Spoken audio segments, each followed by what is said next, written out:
வணக்கம். இன்னைக்கு ஒரு முக்கியமான செய்தியை பகிர்ந்துக்கிடணும்னு நினச்சேன்.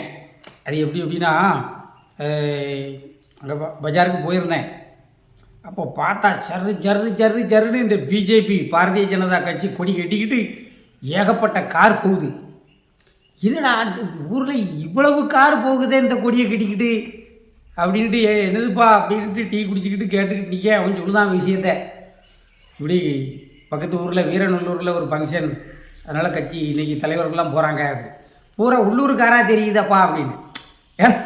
இப்போ நமக்கு தெரியுங்களா, பூரா அம்பாசமுத்திரம் கல்லடைக்குறிச்சி காராக போகுதப்பா அப்படின்னு. அதுக்கு அவங்க சொல்லுதான். அப்போ எனக்கு ஒரு உண்மை அதில் தான் புரிஞ்சுது. வாஜ்பாய் காலத்தில் அந்த திமுக கூட அவங்க கூட்டணி வச்சுருந்தாங்க. அப்போ அவங்க கூட்டணி வச்சுருக்கும்போது ஏகப்பட்ட கட்சி கூட்டணி, அதில் இந்த பிஜேபி கொடியும் பறக்கும். அப்போ நானே நிறைய கேலி பண்ணியிருக்கேன். கொடியை கட்டியிருக்காங்கப்பா, ஆனால் பிஜேபி கட்சியில் யாருப்பா இருக்கா பாரதிய ஜனதாவில்? அது கூட்டணிக்காக அடையாளத்துக்கு கட்டியிருக்காங்க. அப்போ தான் ஜெயலலிதா அம்மாவை தோக்கடிக்க முடியும்னு அப்படின்னு நாங்கள் டீ கடையில் பேசிக்கிடுவோம். நமக்கு பட்டிக்காட்டானுக்கு வேறு என்ன தெரியும். அதுக்கு பிறகு அந்த கட்சி இன்றைக்கி இத்தனை பல நூறு காரு ரோட்டில் ஒரு ஃபங்க்ஷனுக்கு போகுதுன்னா எப்படி போகுது? இதெல்லாம் யாரால் வளர்ச்சி வந்தது?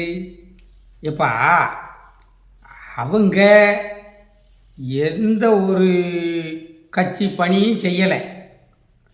ஒரு கலெக்டர் ஆஃபீஸில் போய் ஒரு ஏழை வாழைக்கு ஒரு மனு எழுதி கொடுத்து அவங்களுக்கு அந்த சட்ட உதவிகள் கிடைக்கிறதுக்கு போராட்டம் பண்ணலை. தாலுகா ஆஃபீஸில் தாசில்தார்கிட்ட போய் ஒரு பாதிக்கப்பட்டவனை கூட்டிகிட்டு போய் இவனுக்கு இதை செஞ்சு கொடுங்க சாருன்னு சிபாரிசும் பண்ணலை. அப்படி ஒரு சிபாரிசு பிஜேபிக்காரன் பண்ணியிருந்தா, எனக்கு பண்ணியிருந்தாங்கன்னா என் சொந்தக்காரன் பூரா நம்ம முருகனுக்கு பண்ணியிருக்கான்ப்பா, அவனுக்கு நம்மளும் போவோம் அந்த கட்சிக்கு அப்படின்னு சொல்லி வர வாய்ப்பு இருக்குது. ஆனால் எப்படி எதுவுமே செய்யலை. ஒரு படிப்புக்கு உதவி செய்யலை ஒரு இந்துக்காரங்களுக்கு. என்ன, ஒரு இந்துக்காரன் பாதிக்கும் போது அவனுக்கு எந்த விதமான ஒரு சலுகையும் செய்யலை. இவன் ஜாதியால் பிரிஞ்சு கிடக்கான், அது வேறு விஷயம். அப்படி எதுவுமே செய்யாத கட்சிக்கு ஏதோ 1-2 பணக்காரங்க இருந்தாங்க. ஆனால் இப்போ சாதாரண எங்கள் தெருவில் இருந்து 15 பேர் போகிறான்ப்பா. இவனுக்கு அதிமுகவும் பிடிக்காது, திமுகவும் பிடிக்காது. இவன் எப்படி போனான்? இவங்களாம் நாம் தமிழர் கட்சிக்கு தான் ஓட்டு போடுவான் அப்படின்னு நான் நினச்சிக்கிட்டு இருந்தேன். ஏன்னா காங்கிரஸை நம்ம சிந்தனை நினைக்க முடியாது. 2009 நம்ம இனம் அழிச்சு ஒழிக்கப்பட்ட போதே காங்கிரஸ் தமிழகத்தில் தான் அழிஞ்சு போகணும்னு நினச்சோம்.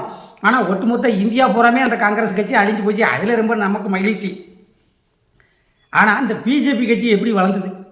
இந்துக்களுக்குன்னா இந்துக்களுக்கு எதுவுமே செய்யாத கட்சி இவ்வளவு அசுர வளர்ச்சி. ஏன் தெருவில் இருந்து 15 பேர் போகிறான், 30 பேர் போகிறான், வேன் வந்து நிற்கி ஏறி போகிறான். இது எப்படி வந்துச்சு? அதுக்கு தான் யோசித்தேன். ஒன்றுமே அந்த கட்சியை பற்றி தெரியாமல் இருந்தவனுள்கிட்ட குஜராத்தில் அந்த கலவரம் நடக்கு, அது சங்கி கட்சி, அது இந்து வெறிய கட்சி, அது பாசிச கட்சி. ஒரிசாவில் அப்படி நடந்துச்சு, அசாமில் இப்படி நடந்துச்சு, உத்தரப்பிரதேசத்தில் அப்படி நடந்துச்சு. அது இந்தி வெறி பிடிச்ச கட்சி. இது இந்தியா பூரா இந்து ராஷ்டிரத்தை அமைக்கணும்னு நினைக்கிற கட்சி அப்படின்னு யார்? இந்த சங்கின்னு நம்ம தமிழ்நாட்டில் சொல்லிக்கிட்டே இருந்தான் பாரு. அது என்னடா இந்த 1-2 கூமுட்டைகள் கிடப்பாங்களா? நல்ல சரியான ஒரு விவரம் தெரியாதவன் இருப்பாங்களாப்பா. ஊருக்கு 10-30 பேர் இருப்பான். இவன் பூரா யோசிக்க ஆரம்பிச்சிட்டான்.